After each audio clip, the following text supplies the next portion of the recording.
The Google Play Store service is not being turned on in any way.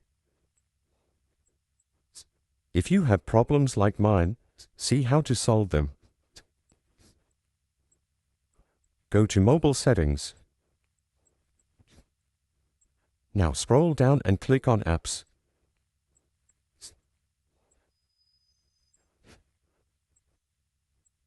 Then click on Manage Apps.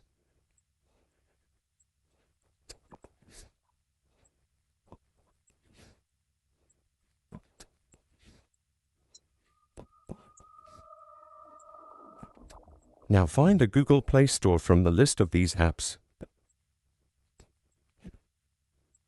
Now click Clear Data.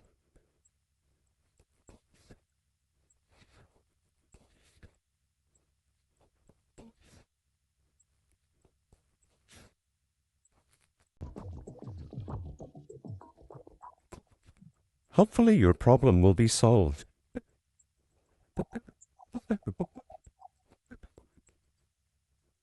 Now go back to home screen.